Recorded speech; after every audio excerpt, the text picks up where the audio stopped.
Hi friends, ಎಲ್ಲರೂ ಹೇಗಿದ್ರಿ? ಇವತ್ತು ನಾನು ಸ್ಪೆಷಲ್ಲಾಗಿ ಪಾಲಕ್ ಹಾಗೂ ಆಲೂಗಡ್ಡೆ ಪಲ್ಯ ಮನೆಯಲ್ಲಿ ಸಿಂಪಲ್ಲಾಗಿ ಹೇಗೆ ಮಾಡೋದನ್ನು ಹೇಳಿಕೊಡ್ತಾ ಇದ್ದೇನೆ. ಇದು ತುಂಬ ಚೆನ್ನಾಗಿರುತ್ತೆ, ಹಾಗೆ ಹೆಲ್ತಿಗೂ ಕೂಡ ಒಳ್ಳೆಯದು. ಮೊದಲಿಗೆ 4 ಆಲೂಗಡ್ಡೆಯನ್ನು ತೆಗೆದುಕೊಂಡಿದ್ದೇನೆ. ಅದಕ್ಕೆ ಅದು ಕುಕ್ಕರ್ನಲ್ಲಿ ಬೇಯಿಸಬೇಕಲ್ಲ, ಅದಕ್ಕೆ ಸ್ವಲ್ಪ ನೀರನ್ನು ಹಾಕಿ ಚೆನ್ನಾಗಿ ತೊಳೆದುಕೊಳ್ಳಬೇಕು. ಎಲ್ಲ ಮಣ್ಣಿರುತ್ತಲ್ಲ, ಅದು ತೊಳೆದ ನಂತರ ಗ್ಯಾಸ್ ಸ್ಟವನ್ನು ಹಚ್ಚಬೇಕು. ಹಚ್ಚಿದ ನಂತರ ಕುಕ್ಕರನ್ನು ಇಡಬೇಕು. ಇಟ್ಟು 3 ಅಥವಾ 4 ವಿಸಲನ್ನು ಹೊಡೆಸಬೇಕು.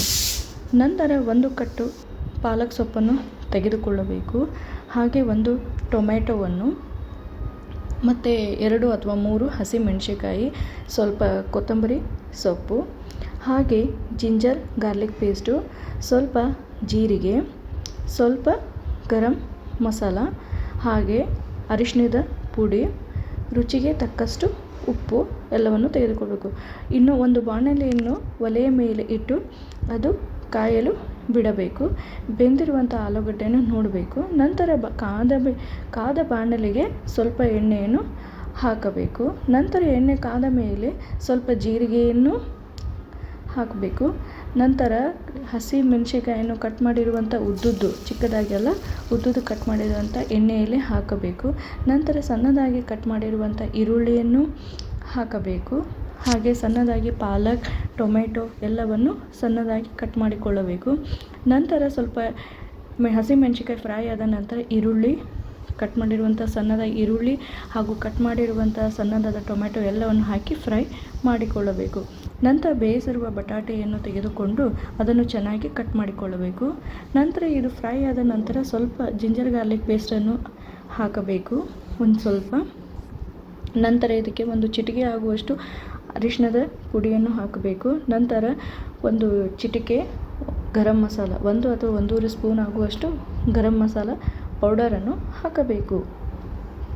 ಹಾಕಿ ಚೆನ್ನಾಗಿ ಫ್ರೈ ಮಾಡಬೇಕು, ಎಲ್ಲವನ್ನು ಕಲಸಬೇಕು.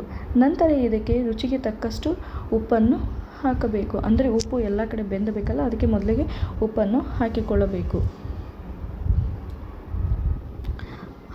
ಉಪ್ಪನ್ನು ಹಾಕಿ ಚೆನ್ನಾಗಿ ಫ್ರೈ ಮಾಡಬೇಕು. ನಂತರ ಸಣ್ಣದಾಗಿ ಕಟ್ ಮಾಡಿರುವಂಥ ಪಾಲಕ್ ಸೊಪ್ಪನ್ನು ಬಾಣಲೆಯಲ್ಲಿ ಹಾಕಬೇಕು. ಹಾಗೆ ಇದನ್ನು ಕೂಡ ಕಲಸಬೇಕು.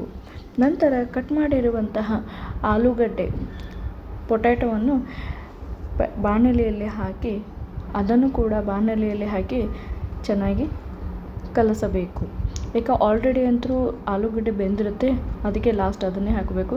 ನಂತರ ಸ್ವಲ್ಪ ಕಟ್ ಮಾಡಿರುವಂಥ ಚಿಕ್ಕದಾಗಿರುವಂಥ ಕೊತ್ತಂಬರಿ ಸೊಪ್ಪನ್ನು ಹಾಕಬೇಕು.